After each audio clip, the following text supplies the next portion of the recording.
وقتی ٹینشن ہے روزہ رکھنے میں، لیکن نبی صلی اللہ علیہ وسلم نے فرمایا للصائم فرحتان، روزے دار کو اللہ دو خوشیاں دیتا ہے. ایک خوشی تو آخرت میں ملے گی جنت کی صورت میں، ایک خوشی افطار کے وقت. سارا دن آپ اپنے کھانے پینے پہ کنٹرول کرتے ہیں. دیکھو کھانے پینے پہ کنٹرول کرنے میں صرف یہ ٹینشن نہیں ہوتی بھوک اور پیاس کی، بڑی ٹینشن یہ ہوتی ہے کسی کام میں دل نہیں لگتا انسان کا. روزہ رکھے نا کوئی بھی کام تمیز سے ہوتا نہیں، عادت ہی نہیں ہے. جن لوگوں کو صبح ناشتے کی عادت ہے، ناشتہ کر کے آفس جاتے ہیں، بڑے فریش ہوتے ہیں، وہ ناشتہ کیے بغیر جا رہے ہوتے ہیں.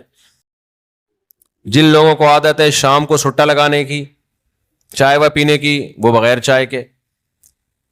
تو زبان خشک اور وہ آہستہ آہستہ، باڈی کی تو ضرورت نہیں ہوتی اتنا کھانے پینے کی، لیکن عادت. تو لائف کہتے ہیں نا بورنگ لائف ہو جاتی ہے، بور ہونا شروع ہو جاتے ہیں، کسی کام میں دل نہیں لگ رہا. لیکن جب اللہ تعالی ہمیں افطاری کے دسترخوان پہ بٹھاتے ہیں، چند نوالے پیٹ میں اترتے ہیں، کیسی طبیعت فریش ہو جاتی ہے.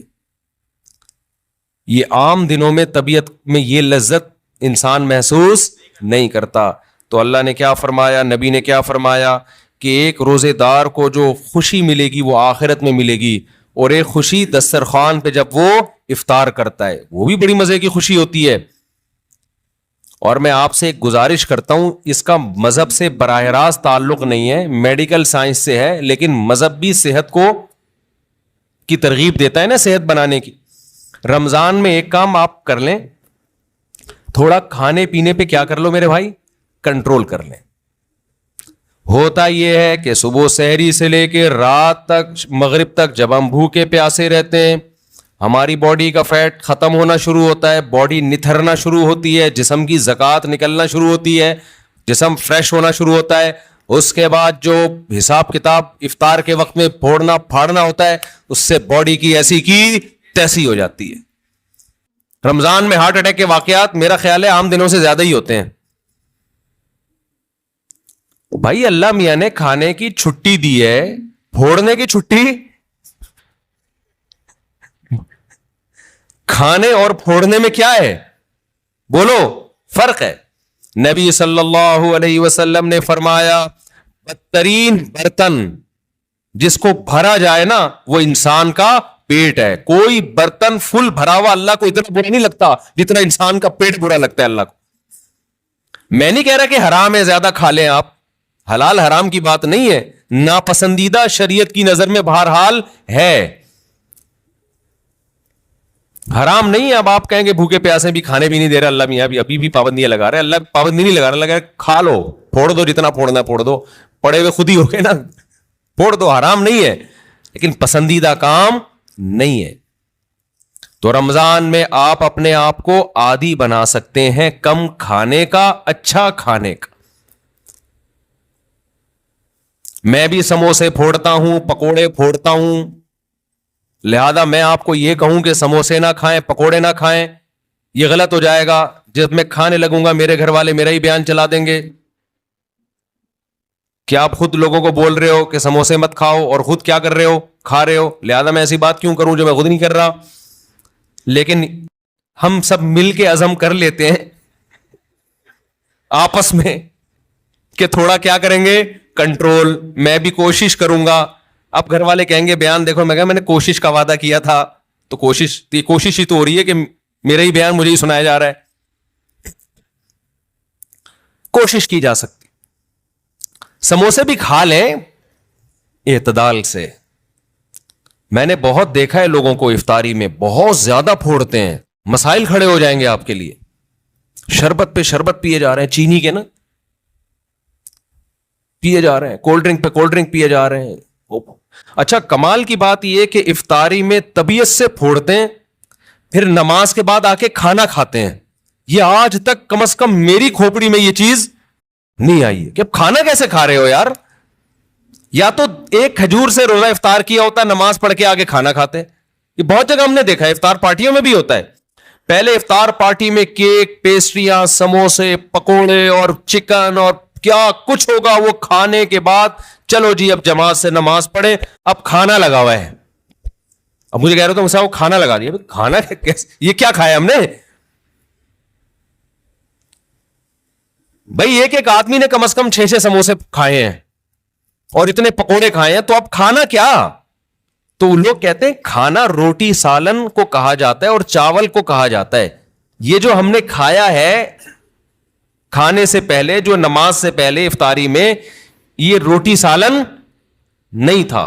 یہ سموسے, پیسٹریاں, پکوڑے اور پتہ نہیں رول اور کیا کیا چیزیں آ رہی ہیں, یہ تو وہ تھا. پیٹ جو ہے نا, پیٹ, اس کو نہیں پتا کھانے کی ڈیفینیشن ہندوستان اور پاکستان میں کیا چل رہی ہے اس وقت. پیٹ یہ دیکھتا ہے کہ اوپر سے کوئی چیز آ رہی ہے, اس کو ہضم کرنا شروع کر دو. پیٹ اسی کو کھانا کہتا ہے. نہیں آئی بات میرا خیال ہے.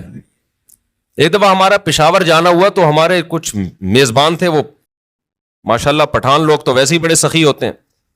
انہوں نے کیا کیا, میرے لیے نا دیسی مرغیوں کی وہ لا کے رکھ دی. دیسی مرغیاں نا روسٹ, بڑی زبردست تھی وہ, رانے اس کی بھنی ہوئی, ہم نے پھوڑ دی. وہ ماشاءاللہ بڑے ہیوی کھانا تھا, تو میں نے اچھی طرح طبیعت سے کھا لیا, بڑا مزہ آیا. میں تو کہا ہو گیا کھانا بھائی, اتنی دیر میں اب کھانا آ رہا ہے.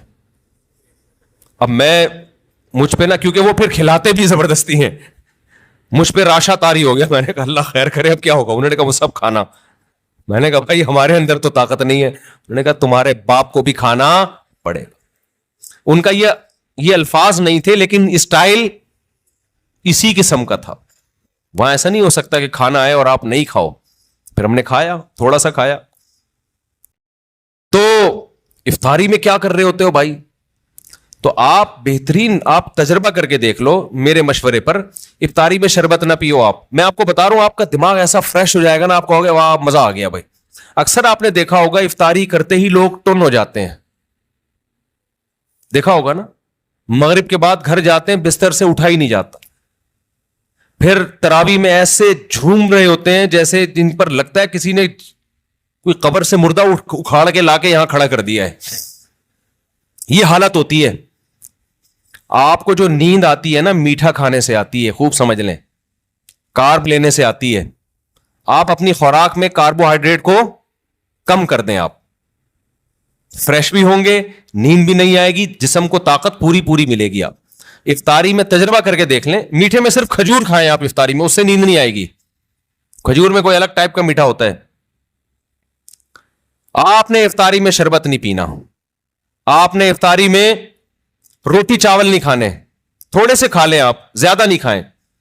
کھجور کو فوکس کریں آپ, جو چنے کی چاٹ وغیرہ ہے نا اس کو فوکس کریں, وہ کھائیں, پیٹ بھی بھر جائے گا آپ کا. سفید چنا نہیں آتا اور کالا چنا, اس کی کوئی مزے کی چاٹ یا لوبیا کی چاٹ بنا کے وہ پھوڑ دیں آپ, پیٹ بھی بھرے گا آپ کا. لیمن پی لیں, لیمن, لیمو کا تھوڑا سا, بے شک تھوڑی بہت چینی ڈال, وہ بغیر وہ اس کے پیا نہیں جاتا, شہد ڈال دیں اس میں تو زیادہ اچھا ہے, وہ پی لیں آپ اپنے خرچے پہ. یہ سارے کام اپنے خرچے پہ کرنے ہیں, ایسا نہ ہو مجھے فون کر رہے ہو ہم نے آپ اتنا کچھ انتظام کر لیا ہے, پیسے بھجوا دیں. تو کھجورے پھوڑ دیں آپ افطاری میں, اور چاٹ واٹ سے پیٹ بھر لیں آپ, یہ چنے کی چاٹ وغیرہ سے نا, دہی بڑے وغیرہ سے, اس سے پیٹ بھر لیں آپ. تو آپ کو نیند نہیں آئے گی, آپ فریش ہو جاؤ گے, طاقت بھی پوری ملے گی آپ کو.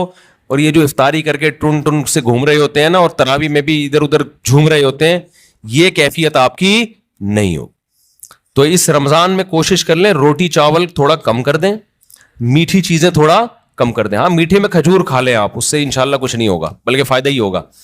تو یہ تھوڑا سا اس دفعہ ہمارے مشورے پہ آپ کنٹرول کر کے دیکھیں, مزہ نہ آئے پیسے واپس. تو آپ کو لگے گا آپ کی نگاہیں روشن ہو گئی ہیں, دماغ فریش ہو گیا ہے, آپ کا حافظہ اور اچھا ہو گیا. میں نے تجربہ کیا, میں ہوائی باتیں نہیں کر رہا. روزہ رکھو اور روٹی چاول ذرا کم کھاؤ افطاری میں اور سحری میں بھی. آپ ایسا نتھرنا شروع ہو جاؤ گے, ایسی آنکھوں میں بینائی آپ کی تیز ہو جائے گی, اور ایسی فریش ہو جاؤ گے کہ ہٹو بچوں ہو جائے گا بس. اور کیا کہوں میں, وہ ایک مولوی صاحب تقریر کر رہے تھے نا, نہیں وہ ان کی تقریر سنا رہا میں آپ, تو وقت بھی پورا ہو گیا ہے. تو یہ تھوڑا سا رمضان میں کیا کرنا ہے, تھوڑا سا میٹھے پہ تھوڑا سا کیا کر لو بھائی, کنٹرول کر لو. میٹھے پہ, روٹی چاول بھی میٹھی ہی چیزوں میں شمار ہوتا ہے اس کا, کیونکہ اس میں کارب بہت زیادہ ہے. تھوڑا سا کنٹرول کر لیں. دیکھو آپ کی صحت, کیونکہ رمضان کا تحفہ اللہ نے غیر مسلم کو نہیں دیا, کس کو دیا ہے؟ مسلمان کو. تو مسلمان اس کو صحت بنانے میں بہترین استعمال کر سکتا ہے, تو روحانی فائدے بھی ہوں گے اور جسمانی بھی. لیکن مسلمان صبح سے لے کے شام تک روزہ رکھ کے افطاری میں طبیعت سے پھوڑ پھاڑ کے جسمانی قوت کا بجائے اس کو بنانے کے اس کا بیڑا غرق کر دیتا ہے اور بیڑا ہی غرق ہو جاتا ہے. تو اللہ تعالی ہم سب کو ہدایت دے اور تمیز سے کھانے پینے کی توفیق عطا فرمائے. ایک تو اعلان سن لیں کہ میرے شیخ حضرت مفتی عبد الرحیم صاحب جن سے میں بیعت ہوں, ان کا ایک یوٹیوب چینل بن گیا ہے مفتی عبد الرحیم کے نام سے. تو آپ لوگ اس کو سبسکرائب کریں. بہت بڑے بزرگ ہیں, بہت تجربہ ہے ان کا, تقوی, علم, اہل اللہ کی صحبت. وہ تو جب آپ ان کے بیانات سنیں گے تو آپ کو اندازہ ہوگا. تو بعض دفعہ انسان کے پاس علم بہت ہوتا ہے, تجربہ نہیں ہوتا, وہ بھی بعض دفعہ لوگوں کو گمراہ کر دیتا ہے. بعض دفعہ تجربے ہی ہوتے ہیں, علم نہیں ہوتا. بعض دفعہ دونوں چیزیں ہوتی ہیں, تقوی نہیں ہوتا, اللہ کا خوف نہیں ہوتا. بعض دفعہ تینوں چیزیں ہوتی ہیں, حکمت نہیں ہوتی جو اہل اللہ کی صحبت سے انسان کو حاصل ہوتی ہے. تو ان میں الحمدللہ یہ چاروں صفات ہیں, تبھی ہم نے ان کو اپنا شیخ بنایا ہے. تو اس لیے ان کا سن لیا کریں, بہت فائدہ ہوگا انشاءاللہ. اور جب کوئی انسان میں کوئی بڑی صلاحیت ہوتی ہے نا, کام اللہ بہت لیتے ہیں, تو اس کے خلاف پروپیگنڈا بھی بہت ہوتا ہے. ہمارے ملک میں پازیٹیو وے میں کام کرنا دنیا کا مشکل ترین کام ہے. کوئی شخص ممبر پہ بیٹھ کے الٹی الٹی پھینکنا شروع کرے نا تو لوگ اس کو پسند کرتے ہیں, زبردست خاندانی مخالفتیں کرتا رہے, وہ ایسا وہ ایسا وہ ایسا, فوج ایسی, عمران خان ایسا, مسلم لیگ ایسی. ہر ایک میں برائیاں بھی ہوتی ہیں, اچھائیاں بھی ہوتی ہیں, لیکن جو نیگیٹو باتیں کرے گا نا, سیاستدانوں کے کیڑے نکالنا شروع کرے گا, ان کو گالیاں دینا شروع کرے گا, حکمرانوں کو برا بھلا کہنا شروع کرے گا, اچھی چیز میں بھی برا بھلا کہہ رہا ہوگا. ہر چیز میں نیگیٹو بات جو کرتا ہے اس کا منجن ہمارے ہاں بہت جلدی بکتا ہے. لیکن جو کام کے لوگ ہوتے ہیں نا, جن کو تبدیلی لانی ہے, وہ یہ دیکھتے ہیں کہ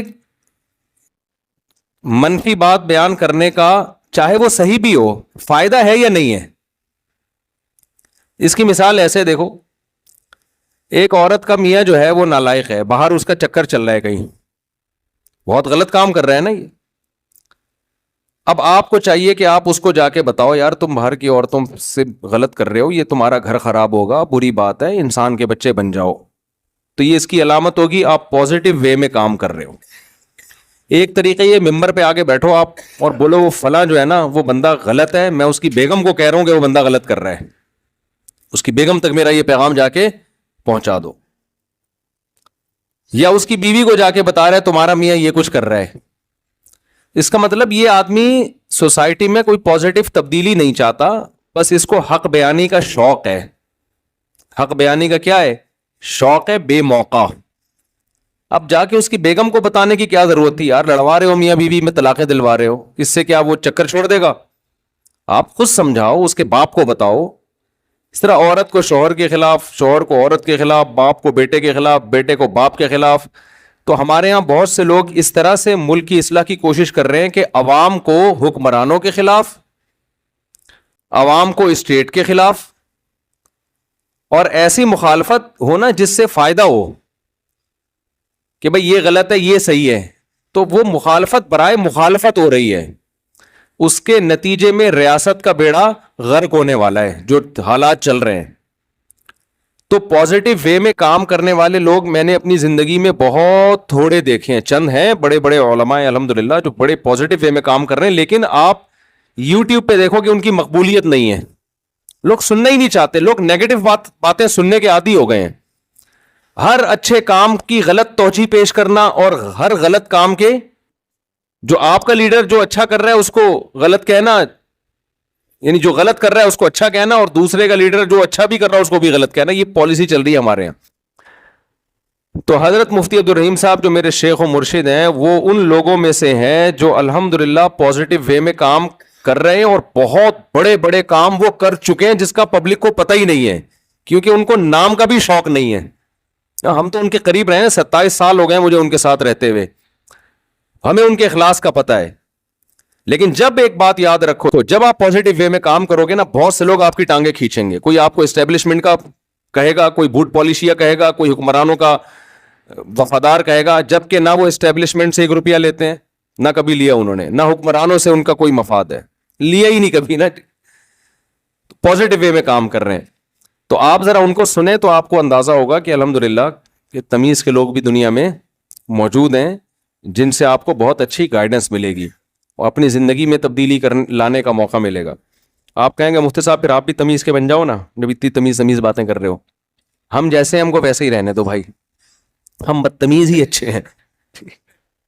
ہم کیا ہیں؟ بدتمیز ہی اچھے ہیں.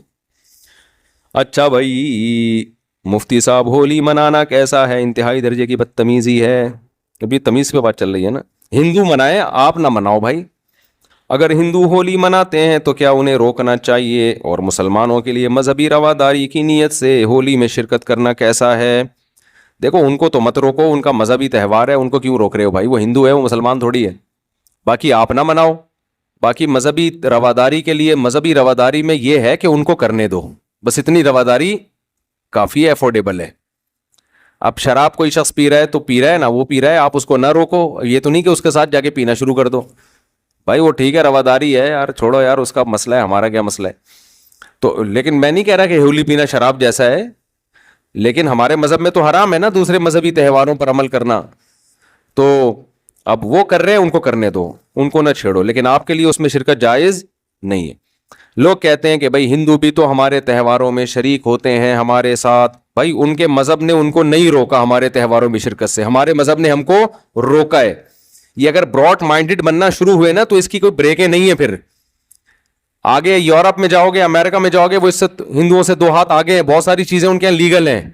وہ کہتے ہیں یار یہ سب سیٹ ہے. تو آپ کب تک براڈ مائنڈڈ بنو گے؟ تو اپنا مذہب جو اسلام نے دیا ہے آپ کو, اور اسلام نے کہا ہے وَمَن يَبْتَغِ غَيْرَ الْإِسْلَامِ دِينًا, اللہ کی نظر میں صرف اسلام ہی ہے. تو جب آپ کا یہ دعویٰ ہے تو ہم اس سے باہر نہیں نکل سکتے. باقی ہم تشدد کے قائل نہیں ہیں, رواداری کے قائل ہیں, ہندوؤں کو کھلائیں پلائیں, ہدیے دیں, تحفے دیں. مذہبی تہوار میں نہ کرسمس میں عیسائیوں کے ساتھ شریک ہونے کی اجازت ہے, اور نہ ہولی میں ہندوؤں کے ساتھ شریک ہونے کی اجازت. باقی ان کے آپ اچھی طرح سے ملیں ان کو. کل غسل کرتے ہوئے گمان ہوتا رہتا کہیں سے کوئی جگہ خوش نہ رہ گئی ہو. میرا دل چاہتا ہے ان کو پکڑ کے نا ایسے وہمیوں کو چترول لگاؤں, یہ مجھے پاگل بنا دیں گے. یہ جو وہمی لوگ ہیں نا, ان کے فونوں کو میں نے وہمی نمبر 35 تک محفوظ کیا ہوا ہے.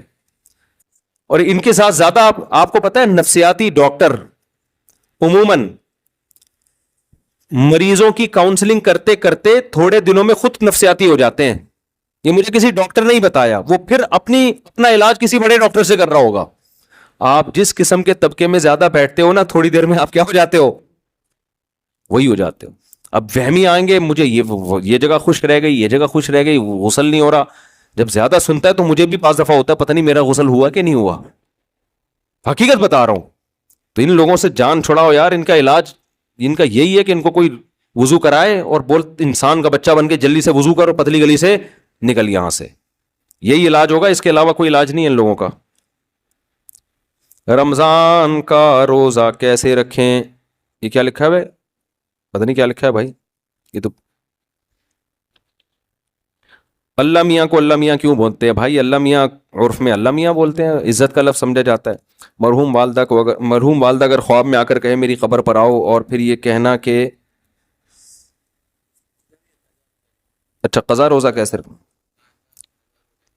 بس ایسے ہی رکھیں, سحری سے پہلے نیت کر لیں. پھر یہ کہنا کہ زبان سے کہ مجھ سے قبر سے بلاوا آیا, کیا اس میں شرک اندیشہ ہے؟ نہیں, ایسا کوئی شرک اندیشہ نہیں. مفتی صاحب کیا انبیاء اپنی قبروں میں زندہ ہوتے ہیں؟ کیا عقیدہ رکھنا درست ہے کہ نبی کے علاوہ جتنے انبیاء ہیں وہ نبی کے ساتھ جتنے ہاں بھائی انبیاء قبروں میں زندہ ہوتے ہیں برزخی حیات کے ساتھ. عام مردوں سے زیادہ ان کو ایک خاص نوعیت کی زندگی دی جاتی ہے. ہوتی وہ برزخی ہی ہے, دنیاوی نہیں ہوتی, وہ ہوتی برزخی حیاتی ہے, لیکن بہت پاورفل ہوتی ہے, عام میتوں سے زیادہ پاورفل ہوتی ہے وہ. مفتی صاحب جنت کی زندگی کیسی ہوگی, اس پر تفصیلی بیان کریں انشاءاللہ. مفتی صاحب ایتھیس اللہ کہتے ہیں کہ قرآن میں دلائل دیں اور عقل سے دلائل دیں. یہ تو کئی دفعہ بیان کر چکا ہوں میں, پھر دوبارہ کر دیں گے. میرے رشتہ دار نے میری کچھ مدد کی اور میرے سارے بہن بھائی کو بتا دیا. میں نے کہا آپ نے کیوں بتایا؟ انہوں نے کہا اسلام میں کچھ عمل دکھلانا بھی چاہیے تاکہ لوگوں میں ترغیب ہو. اب میرے بہن بھائی مجھے تانا دے رہے ہیں, ابے بھائی آپ نے قرآن میں یہ ہے کہ دکھا کے بھی خرچ کرو اور چھپا کے بھی خرچ کرو. چھپا کے اس لیے تاکہ اخلاص ہو, دکھا کے اس لیے تاکہ لوگوں کو ترغیب. لیکن جس کو دے رہے ہو وہ عزت دار آدمی ہے تو پھر اس کے بارے میں مت بتاؤ. آپ اپنے ریلیٹو کو دے دیا, ساری دنیا میں بتا دیا میں نے اس کو دیا ہے, تو یہ اس میں تو بے عزتی ہے نا اگلے کی. تو یہ غلط چیز ہے, اس سے توبہ استغفار کرنا چاہیے. جناب والا کیا ہر نیک کام کرنے سے پہلے نیت کرنی پڑے گی؟ کر لینی چاہیے تو ثواب زیادہ ملے گا. جیسے کہ حقوق العباد, ہمیں تو بچپن سے حقوق العباد وغیرہ سکھایا جاتا, تو کیا ہر سے پاگل ہو جاتے آدمی. اب ابا کو کچھ دے رہے, میں نیت کرتا ہوں ثواب حاصل کرنے کی, یہ لو ابا. بیگم کو کچھ لا کے کھلا رہا ہے, میں نیت کرتا ہوں ثواب حاصل کرنے کی. بس دل میں نیت کرو, اے اللہ میں جس مخلوق کو بھی کھلا رہا ہوں کس کے لیے؟ تیرے لیے. تو بس یہ کافی ہے. ہر دفعہ نیت کر لو تو اور اچھی بات ہے, لیکن وہمی نہ بن جاؤ پھر. مفتی صاحب آپ مسئلے مسائل کے سیشن سے پہلے 4 رکعت پڑھ لینے کا کہتے ہیں, اس کے بعد 2 رکعتیں بھی تو سنت موقدہ ہوتی ہیں. 4 رکعتیں سنت موقدہ, اس کے بعد 2 رکعتوں کے بارے میں اختلاف ہے کہ وہ سنت موقدہ ہیں یا نہیں ہے. تو ہماری تحقیق یہی ہے کہ وہ سنت موقدہ نہیں ہے. بعض علماء کہتے ہیں موقدہ ہیں. اتنی لمبی نماز ہو جاتی ہے جمعے کی یار, لوگوں کو آسانی بھی تو دینی چاہیے نا اس زمانے میں. دونوں قول ہیں تو آسان قول کو لے لینا چاہیے, سمجھتے ہو؟ پڑھ لے تو اچھی بات ہے, نہ پڑھے تو بھی ٹھیک ہے. میرے لیے دعائے خیر فرما دیجئے, دل سے دعا اللہ تعالیٰ آپ کو دنیا اور آخرت کی بھلائی دے. اہلیہ نے سلام بھیجا, دل سے دعا جی, دل علیکم علیہ السلام, دل سے دعا آپ دونوں کے لیے. یورپ کے قانون کے مطابق طلاق یا خلا کی صورت میں آدھی جائیداد دینی پڑتی ہے. شریعت کے مطابق اگر مال عورت کا ہو تو مرد کو کیا حکم ہے؟ جبکہ اس نے خلا کی شرط یہ لگائی ہے کہ جائیداد ملے گی تو طلاق دوں گا. یہ شرط صحیح نہیں ہے. مرد نے جب طلاق دے دی تو صرف مہر دینا پڑتا ہے اور عدت کا نان نفقہ دینا پڑتا ہے, اور عورت نے اگر طلاق لی ہے تو اس کو مہر واپس کرنا پڑتا ہے, جائیدادیں دینی نہیں پڑتی. سمجھتے ہو؟ تو طلاق کی صورت میں جو یورپ میں قانون ہے کہ آدھی جائیداد عورت کی مرد کو دے دی جائے یا مرد کی عورت کو, یہ غیر شرعی قانون ہے. تو مرد کے لیے وہ لینا حلال نہیں ہے. اگر قانون نے فیصلہ کر دیا کہ عورت کی آدھی جائیداد مرد کو دی جائے گی تو مرد پر لازم ہے کہ وہ واپس کر دے. قانون نے فیصلہ کر دیا کہ آدھی جائیداد عورت کو دے دو تو عورت پر لازم ہے کہ وہ واپس کر دے. سمجھتے ہو کہ نہیں سمجھتے؟ ان کا قانون ہے, وہ اپنے حساب سے چلیں گے, ہم کس کے حساب سے چلیں گے؟ اپنے, کیونکہ اللہ کا قانون پہلے موجود ہے ہمارے سامنے. اچھا بھائی مفتی صاحب, آپ نے سورہ بقرہ کی تفسیر بیان کرتے ہوئے کہا تھا کہ بغیر علم ارادے کے کفری جملہ کہنے پر گناہ نہیں, پھر نکاح کی تجدید بھی. بعض دفعہ لوگوں کو پتہ نہیں ہوتا ہے, ایسی غلطی سے منہ سے کچھ نکل جاتا ہے, فوراً لوگ فتویٰ لگا دیتے ہیں. شلوار پینٹ کو ٹخنوں سے نیچے کرنے نماز پڑھنے سے نماز پر کیا اثر ہوتا ہے؟ نماز قبول نہیں ہوتی, حدیث میں ممانعت ہے. ان اللہ لا يقبل صلاة رجل مسبل ازارہ, کوئی بھی چیز جو نیچے آ رہی ہو نا تو آپ اس کو ٹخنوں سے نیچے نہیں لے جا سکتے, اس کو اوپر رکھنا ضروری ہوگا. اور کسی نے بھائی کوئی سوال پوچھنا ہو یہاں سے؟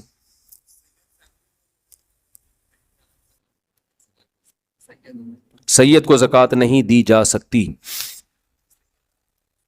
ہاں بیوی سید نہیں ہے تو بیوی کو دے سکتے ہیں اگر سونا نہیں ہے اس کے پاس.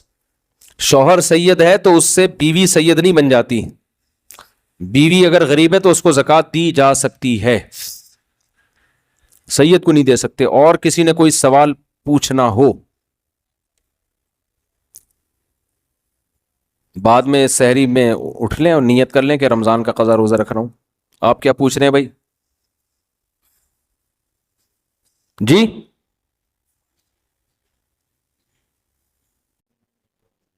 ہاں اسلامی بینک میں ٹھیک ہے.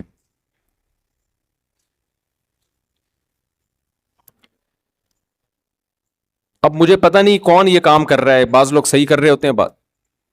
جی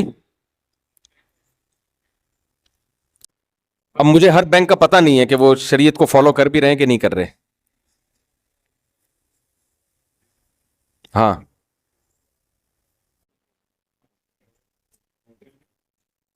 وہاں بھی جائز ہے, ہاں جائز ہے.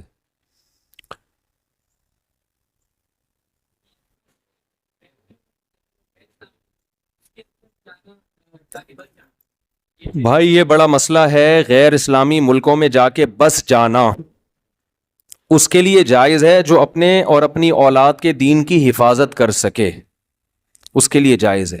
جو حفاظت نہ کر سکے اس کے لیے جائز نہیں.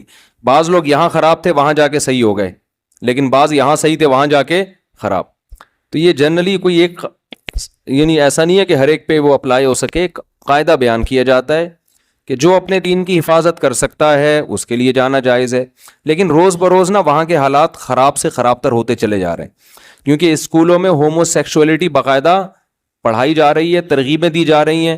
ایسے قوانین بن رہے ہیں کہ بچے کو کہا جا رہا ہے کہ تم ہی ہو یا شی، یہ تم نے ابھی فیصلہ نہیں کرنا، یہ تم بڑے ہو کر فیصلہ کرو گے. تو آپ بتاؤ رہ گیا پھر یار. تو آپ کے بچہ وہ خود کنفیوز ہوگا میں پتہ نہیں کیا ہوں. ہمارے تو پیدا ہوتے ہی ختنے ہو جاتی ہے اس کی، 2 بکرے کٹ جاتے ہیں، ہم نے اسٹیمپ لگا دی کہ ہی ہے. لڑکی پیدا ہوئی 1 بکرا کٹا اور اسٹیمپ لگ گئی کہ یہ کیا ہے، شی ہے، قیامت تک کے لیے یہ شی رہے گی. ان کے ہاں بھی یہ ہے کہ یہ آپ کا رائٹ ہے کہ آپ خود فیصلہ کریں کہ آپ ہی ہیں یا شی. اگر آپ نے کہا کہ پیدا ہی ہوئے تھے، آپ نے کہا میں شی ہوں تو شی ہیں، بعد میں آپ کو خیال ہو نہیں ہے شی والا صحیح نہیں، وہ ہی والا ہی ٹھیک ہے تو چلو ہی بن جاؤ. پھر خیال ہوا کہ یار وہ شی ٹھیک تھا تو شی بن جاؤ. تو کنفیوژن ہی ہے. میاں بیوی میں جو میاں تھا وہ بیوی بن جائے گا، بیوی میاں بن جائے گی. انہوں نے کہا نہیں، اب ہم میاں بیوی کھیلتے ہیں. تم میاں میں بیوی، جیسے بچے نہیں بچیاں کھیل رہی ہوتی ہیں، تو اب تم میاں تھے میں بیوی تھی، تو اب ہم نے اس طرح سے لائف کو انجوائے کیا. اب ایسا کرو میں میاں تم کیا ہو، تم بیوی. وہ کہتے چلو ٹھیک ہے، ایک ٹیکے کی دیر ہے. ایک میں نے بھی بیان کیا نا، تو اس پہ ایک لبرل انٹی بہت غصے میں، انہوں نے کہا یار کوئی مرد اور عورت کا فرق نہیں ہے، ایک ٹیکا لگاؤ آدمی عورت بن جاتا ہے، عورت آدمی. میرے بیان پہ اعتراض کیا ہوا تھا انہوں نے.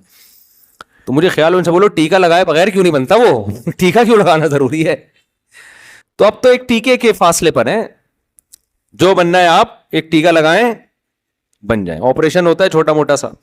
تو اب یہ آپ اگر آپ چاہتے ہو کہ یہ آپ کی اولاد میں یہ چیزیں جائیں تو ٹھیک ہے بھائی، نہیں تو اسی غربت اور مہنگائی میں کیا کرو میرے بھائی، گزارا کرو. مہنگائی ہے، غربت ہے، لیکن جو ہی ہے وہ ہی ہے، جو شی ہے وہ کیا ہے، شی ہے. یہ بہت بڑی اللہ کی نعمت ہے الحمدللہ. آپ داماد کے بارے میں کنفیوز نہیں ہیں، ورنہ داماد کے بارے میں لوگ کنفیوز ہیں وہاں پہ، پتہ نہیں میری بہو ہے کہ کم وقت داماد ہے، کیا ہے یہ. آپ کی بیٹی رخصت ہو کے جا رہی ہے کسی گھر میں، آپ کو یہی نہیں پتا کہ یہ گھر داماد بننے جا رہی ہے یا بہو بننے جا رہی ہے. یہ تو اتنی کنفیوژن پیدا ہو، اس کو کہتے ہیں براڈ مائنڈ. ہم کیا ہیں، آزاد خیال لوگ ہیں. تو ان کے ہاں یہ ہوگا بھائی، ہم لوگ کے ہاں ایسا نہیں ہوتا. ہم لوگ کے ہاں بیٹیاں رخصت ہو کے جاتی ہیں اور وہ بہو بنتی ہیں اور داماد ملتے ہیں جو پورے ہی ہوتے ہیں. کوئی کنفیوژن الحمدللہ اس میں ہمیں نہیں ہوتی. خواجہ سرا ہوتے ہیں، وہ پاکستان میں ٹوٹل 4000 خواجہ سرا ہیں جو سچی مچی کے ہیں، جو قدرت کی طرف سے ہیں. کروڑوں کی آبادی میں صرف کتنے ہیں، 4000. باقی سارے بنے ہوئے ہیں. جب ان کو پکڑا جائے نا تو پتا چلے گا پورے آدمی ہیں. یہ پیسہ کمانے کے لیے بنے ہوئے ہوتے ہیں. ورنہ جو قدرتی طور پہ جو خواجہ سرا پیدا ہوتے ہیں نا، ان کا ریشو 0.1% بھی میرا خیال ہے بہت کم ہے ان کا ریشو. اور وہ بھی اسلام میں خواجہ سرا کچھ نہیں ہوتا. اگر مردانہ علامتیں زیادہ ہیں تو وہ آدمی ہے، عورت والی علامتیں زیادہ ہیں تو کیا ہے، وہ عورت ہے. اس کے پورے عورت والے حقوق ہیں، وراثت. اور یہ تو ماں باپ ظلم کرتے ہیں، کوئی خواجہ سرا پیدا ہوتا ہے تو اس کو حوالے کر دیتے ہیں. اسلام میں حکم یہ ہے کہ اس میں اگر عورت والی علامتیں زیادہ ہیں تو بیٹیوں کی طرح پالو اس کو، مردوں والی علامتیں زیادہ ہیں تو بیٹوں کی طرح پالو اس کو. اور اب تو میڈیکل سائنس نے اور آسان کر دیا، عورتیں والی علامتیں ہیں تو آپریشن کر کے پورا عورت بنا دو اس کو، مردوں والی علامتیں ہیں تو آپریٹ کر کے پورا آدمی بنا دو. اب تو وہ مسئلہ بھی ختم ہو گیا. لیکن اب آپ دیکھو اللہ کی قدرت ہے کدھر کو سوسائٹی جا رہی ہے ہماری. تو آپ ٹھیک ہے جاؤ لبرل ماحول میں رہو، لیکن پھر یہ کنفیوژن بہت پیدا ہوگی بچوں کے بارے میں. عقیقے میں بڑے مسئلے کھڑے ہو جائیں گے، کیا کریں 2 کاٹیں کم بخت ایک کاٹیں. ایسا نہ ہو 2 کاٹے بڑے ہو کر اس نے کہا میں تو شی ہوں، آپ کہیں ایک کے پیسے ضائع کرا دیے، پیسے نکال، ہم نے تیرے 2 بکرے کاٹے تھے. تو بڑے مسائل پیدا ہو رہے ہیں. تو جن لوگوں کو یہ خطرہ ہے کہ وہاں یہ مسائل سے وہ نہیں نکل سکتے تو ان کے لیے ٹھیک نہیں ہے. جو یہ سمجھتے ہیں کہ نکل جائیں گے ہم ان مسائل سے تو رہ لیں وہاں جا کے. میں نے ایک لڑکی کو اللہ کی رضا کے لیے چھوڑ دیا کیونکہ یہ حرام ہے. اب وہ لڑکی بد دعائیں دے رہی ہے، کیا وہ بد دعائیں بھی لگیں گی؟ نہیں لگیں گی بد دعائیں. اور دیکھو اس سے بڑی نیکی کوئی نہیں ہے کہ انسان اپنے محبوب کو خدا کی خاطر چھوڑ دے، اصل محبوب کی خاطر چھوڑ دے. یہ بہت بڑی قربانی ہے. تو اس پہ اللہ آپ کو انشاءاللہ دنیا میں بھی بہت نوازے گا, آخرت میں بھی بہت نوازے گا. تو یہ جو ہے نا اللہ کی خاطر آپ نے کیا. باقی بد دعاؤں کی پرواہ مت کرو. یہ بد دعائیں, اگر وہ کہتے ہیں نا کوے کی بد دعاؤں سے بیل مرتے, تو کوئی بھی بیل زندہ نہ رہتا. اور آپ اس کو بلاک کر دو, گھننے بن کے بد دعائیں نہ لو اس سے. بعض دفعہ میسج دیکھ رہے ہیں, دیکھو کوئی نئی بد دعا تو نہیں آئی ہوئی. تو مقصد ہوتا ہے کہ اس انجوائے کرنا نا, تھوڑا دیکھیں محبوب نے کیا بھیجا ہے, اور خوش ہو رہا ہوتا ہے, کتنا ٹینشن میں ہے بھائی, زبردست. تو اس کا طریقہ یہ ہے کہ نسیم منسیہ, بلاک کر دیا نمبر, ختم. عزت دار آدمی بیوی رکھتا ہے بس, اس کے علاوہ اس کے پاس کوئی آپشن نہیں. اس کی فائدہ پھر وہ اپنی نسلوں میں اٹھاتا ہے. عزت دار اولاد ملتی ہے, غیرت مند اولاد ملتی ہے, جو اس کو محبت دیتی ہے. اور جو ٹھرکی قسم کے لوگ ہوتے ہیں, سب سے بڑا نقصان اولاد کو پتا ہوتا ہے میرا باپ 2 نمبر ہے, وہ باپ کو باپ والی عزت نہیں دیتی. سمجھتے ہو کہ نہیں سمجھتے؟ تو ہمارے گھروں میں جو عزت اور محبت ہیں, یہ اسی وجہ سے ہے کہ ہمارے گھروں میں الحمدللہ مردوں میں میجورٹی پاک دامن ہے. اب خرابیاں آ رہی ہیں تو گھروں کا ماحول خراب ہوگا.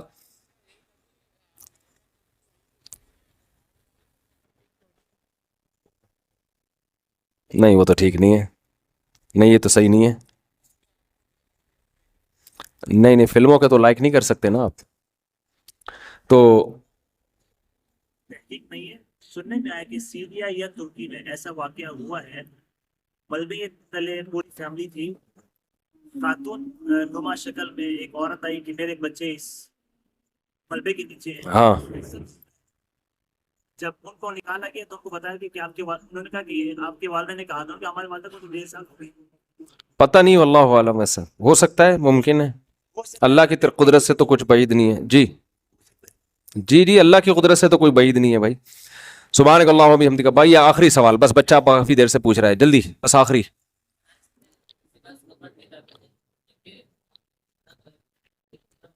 بس مدرسہ قابل اعتماد ہو تو زکوٰۃ صدقہ دیں, قابل اعتماد نہیں ہے تو نہیں دیں, ٹھیک ہے. باقی وہ وکالت نامہ لے لیتے ہیں. نہیں, مدارس میں دونوں طرح کی رقمیں آتی ہیں, زکوٰۃ بھی آتے ہیں, نفلی صدقے بھی آتے ہیں, تو سادات پر پھر وہ دوسرا کر دیتے ہیں. سبحانک اللہم و بحمدک, نشہد ان لا الہ الا انت, نستغفرک و نتوب الیک.